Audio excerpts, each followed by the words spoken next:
Olá, tudo bom? O meu nome é Michele Batista, eu sou médica veterinária e esse é mais um Expertise Veterinária. Hoje falando sobre traqueite infecciosa canina. Vamos lá?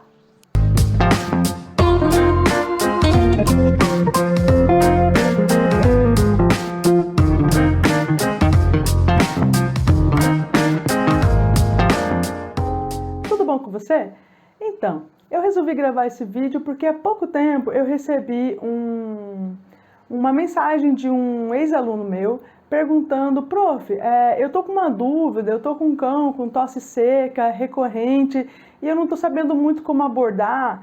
Eu gostaria que você me desse uma luz, eu não tô sabendo se é uma traqueite, se é uma bronquite, como que eu faço com esse paciente, né? Ele já veio de uma outra situação na qual ele tomou corticoide, antibiótico por uma semana e ele não respondeu, né? Ele melhorou um pouco e piorou e eu queria uma ajuda.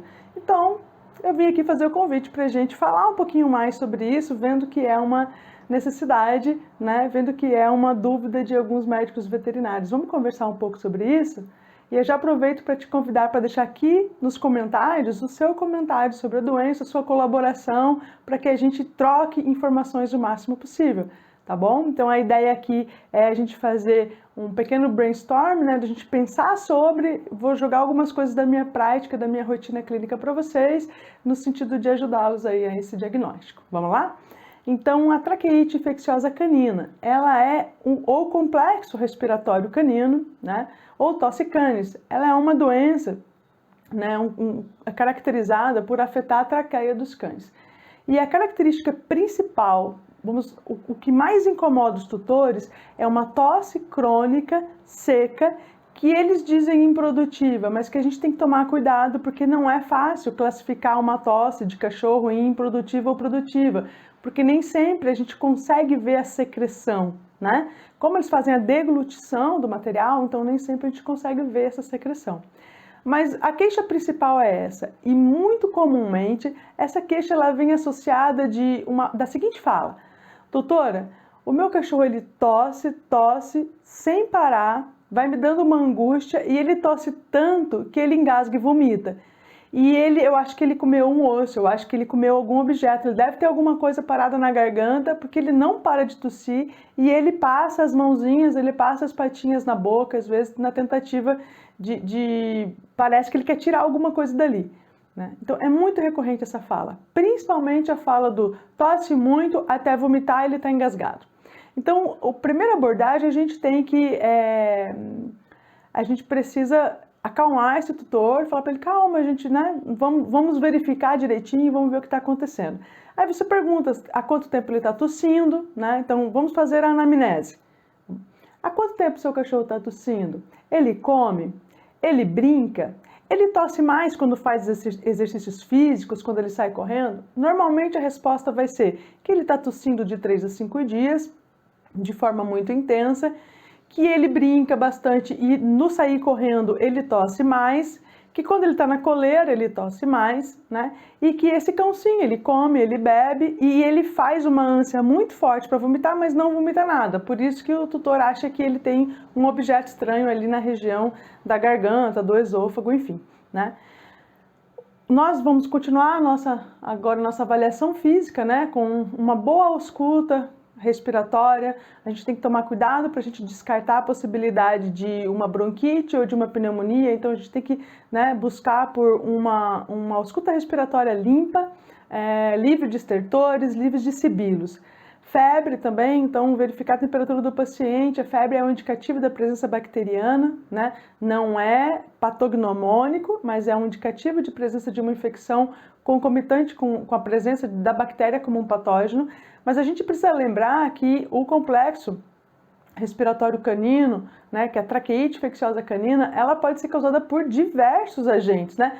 O adenovírus canino pode causar, o vírus da parainfluência, coronavírus canino respiratório. Então, além de agentes bacterianos, como por exemplo a Bordetella bronquicéptica, o Streptococcus, então, e até mesmo o micoplasma pode estar associado. O micoplasma ele tem sido notado mais presente, causando uma imunodeficiência no paciente, que leva esse paciente aí a então desenvolver o complexo respiratório, a traqueite infecciosa. Muito bem, a gente fez a nossa anamnese, aí nós vamos precisar de um exame complementar, né? O ideal é que nós façamos com o paciente uma radiografia de tórax e traqueia. Lembrar também lá no exame de fazer a ausculta traqueal e teste de sensibilidade. Na traqueite infecciosa, quando a gente faz uma boa palpação traqueal, o cão tende a repetir a tosse seca, engasgada, inclusive com ânsia, né, que ele tem em casa. E aí a gente faz uma boa ausculta também para ver se não tem uma sujidade, alguma coisa ali que a gente possa auscultar durante a passagem de ar, durante a inspiração e a expiração. Muito bem, a gente leva em primeiro lugar esse paciente para uma coleta de sangue, hemograma completo e uma radiografia para avaliação da traqueia e do tórax, porque nós queremos ver os pulmões. Ok, eliminado possibilidade de bronquite e de pneumonia, que são o agravamento da traqueite, né? Observados os sinais clínicos, observados esse paciente muitas vezes em conjunto, ele pode ter uma conjuntivite ou uma corioretinite associada com o complexo respiratório canino, né? Com a traqueite infecciosa canina. Esse paciente, ele pode estar apresentando sinais de complexidade. Então, o que nos diria que não é só uma traqueite infecciosa canina? Por exemplo, se esse paciente está emagrecendo, se ele está apático, se esse paciente apresenta diarreia, né? E se esse paciente apresenta sibilo e estertor pulmonar.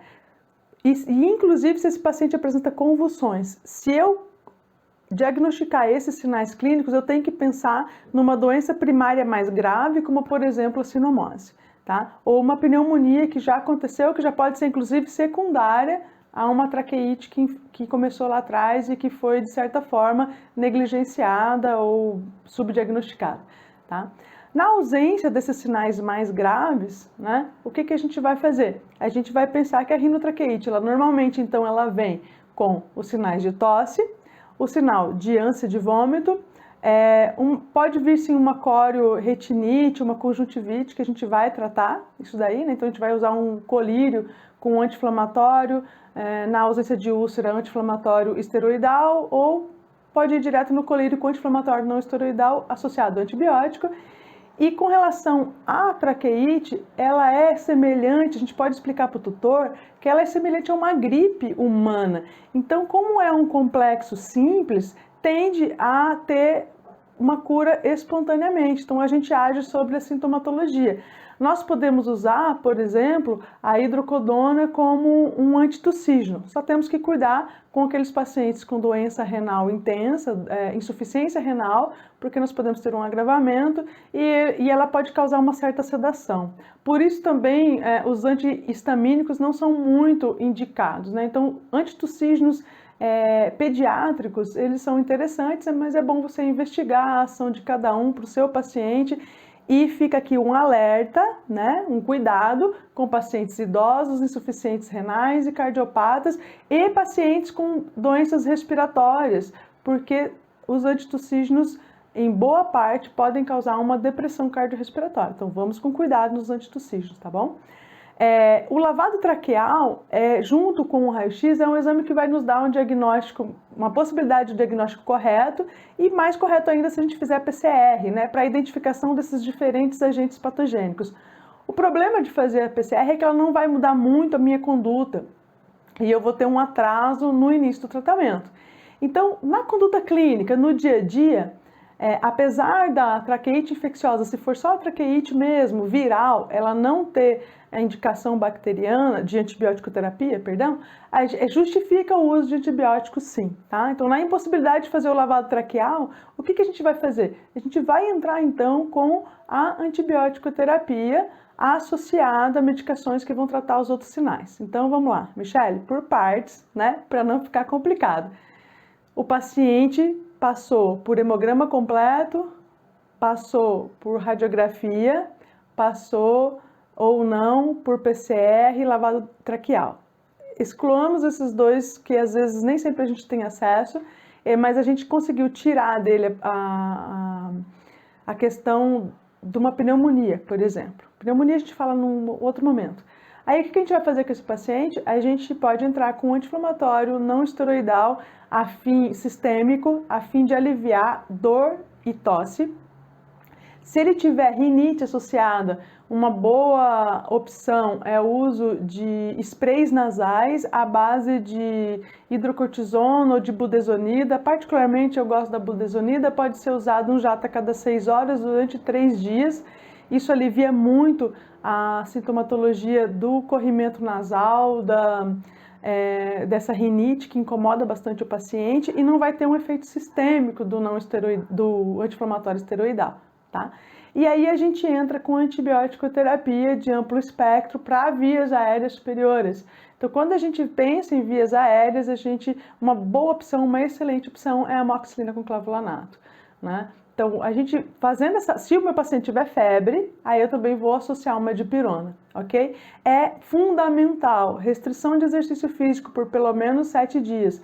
O paciente não precisa ficar restrito a ponto de ficar num ambiente de um por um metro, né, 1 metro quadrado, não precisa ficar numa gaiola, nada disso, mas ele precisa estar tranquilo em casa, sem estímulos externos, sem brincar com bolinha, sair correndo. Por quê? Porque a tosse, ela é, vulgarmente falando, um soco nas cordas vocais.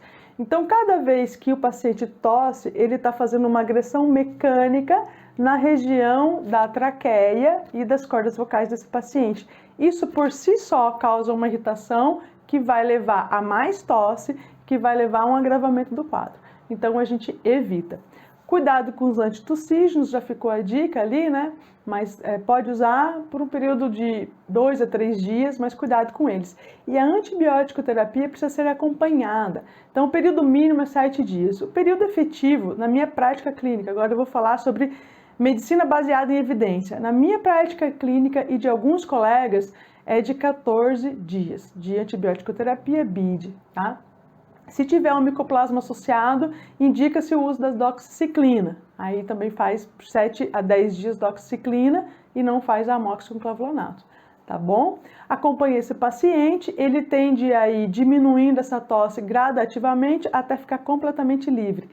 Vale a pena dizer para o nosso tutor que é muito importante sim a vacinação contra a bordetela bronquicéptica, mas que protege o paciente contra a bordetela bronquicéptica, né?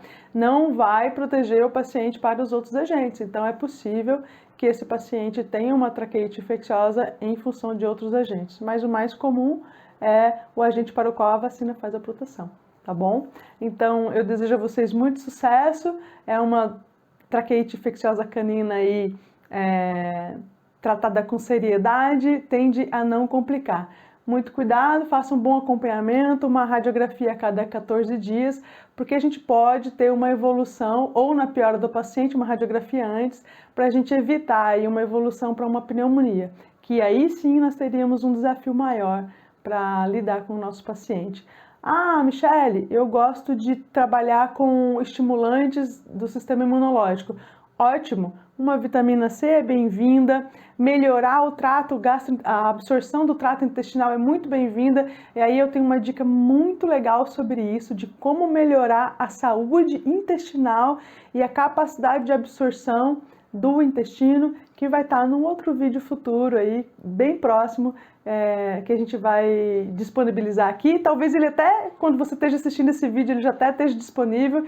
Então procure aí como melhorar a flora intestinal e fazer uma imunomodulação do meu paciente a partir da melhoria de vida da saúde intestinal, tá bom? Eu espero ter ajudado, deixe seu comentário, deixe seu like se você gostou. Se você não gostou, deixe seu dislike, né?